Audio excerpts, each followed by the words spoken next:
नमस्कार दोस्तों, मैं एक बार फिर हाजिर हूं एसपीटी न्यूज की खास खबरों के साथ। पेश है आज 12 मई 2025 सोमवार शाम 7:15 बजे राजस्थान की बड़ी खबरें।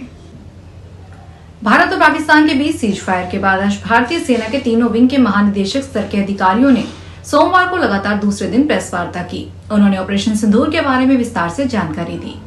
Air marshal A K. भारती ने कहा कि रविवार को हमने विस्तार से बताया था कि भारत ने किस तरह पाकिस्तान और पाकिस्तान के कब्जे वाले कश्मीर में कार्रवाई की थी। हमने स्पष्ट किया था कि हमने आतंकी ठिकानों को निशाना बनाया था, पाकिस्तान के सैन्य प्रतिष्ठानों को नहीं। हमारी तरफ से एयर डिफेंस सिस्टम देश के लिए दीवार की तरह खड़ा था, इसे भेदना दुश्मन के लिए नामुमकिन था। अजमेर जिले में एक बड़ा पुलिस कांड सामने आया है, जिसमें 4 पुलिस कर्मियों को निलंबित कर दिया गया है।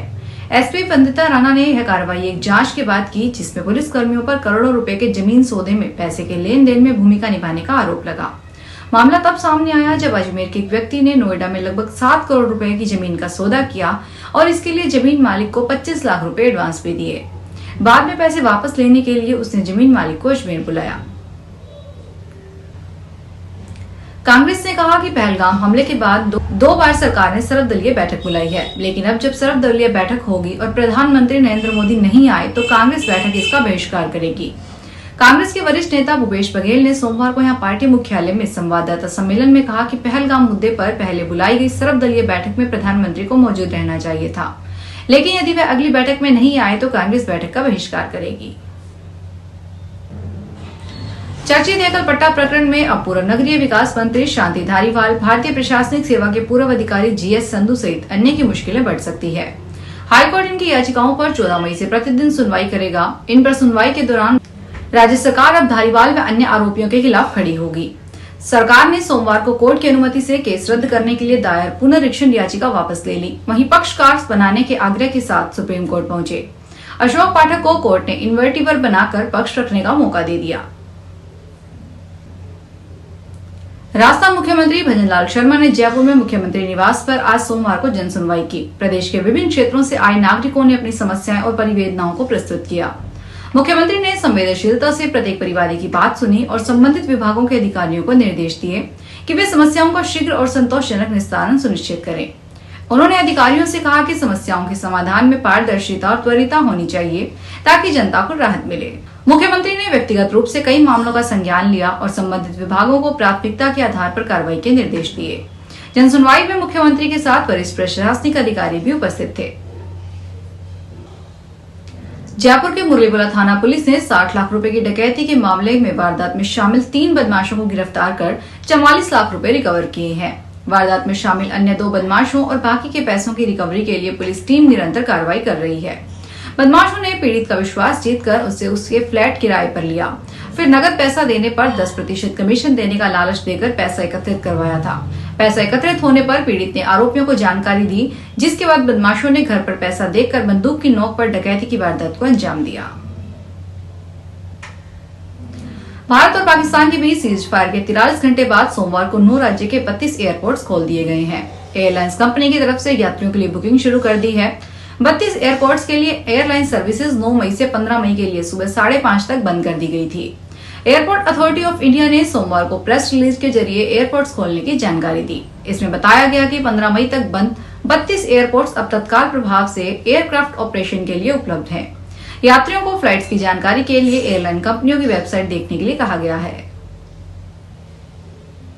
अजमेर के जवाहरलाल नेहरू मेडिकल कॉलेज के औषधि भंडार गृह का विधानसभा अध्यक्ष वासुदेव देवनानी, केंद्रीय कृषि राज्य मंत्री भागीरथ चौधरी और दक्षिण विधानसभा क्षेत्र के विधायक अनिल बघेल ने शिलान्यास किया, जिसकी लागत 3 करोड़ 38 लाख रुपए है। अतिथियों ने कहा कि दवा स्टोर के निर्माण से आमजन को राहत मिलेगी।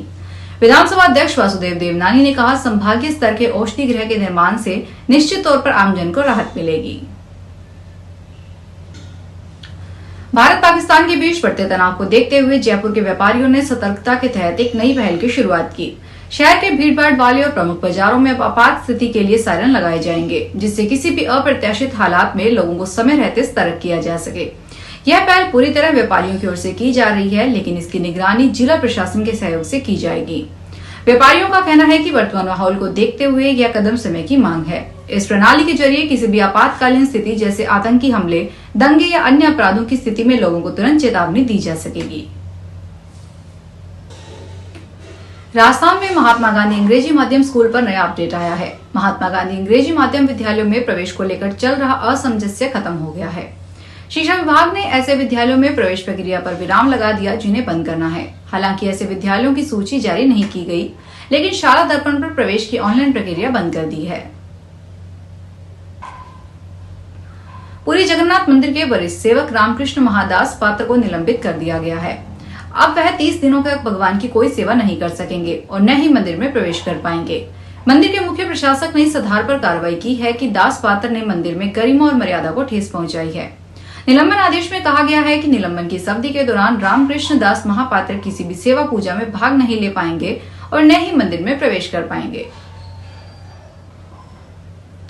श्रीनगर अंतर्राष्ट्रीय हवाई अड्डा उड़ान संचालन के लिए तैयार है। भारत और पाकिस्तान के बीच सैन्य गतिरोध के मद्देनजर पिछले सप्ताह इन हवाई अड्डों को अस्थायी रूप से बंद कर दिया गया था। एएआई ने अन्य विमान प्राधिकरणों के साथ मिलकर उत्तरी और पश्चिमी भारत में बंद की घोषणा करते हुए एएमएन को नोटिस की एक श्रृंखला जारी की थी। सामरिक और व्यापारिक महत्व के लिए लूनी जालोर भीलडी रेलखंड के दोहरीकरण की पिछले साल हुई घोषणा के बाद 2024 के अंत में वर्क ऑर्डर जारी हुए। अब 278 किलोमीटर लंबे इस प्रोजेक्ट के लिए 4 अलग अलग हिस्सों में वर्क ऑर्डर जारी होने के साथ काम शुरू हो चुका है। शुरुआती 5 माह में औसतन 8 से 10% काम धरातल पर हो पाया है। विभागीय जानकारी के अनुसार इस पूरे प्रोजेक्ट को 24 माह यानी दिसंबर 2026 तक पूरा किया जाना है।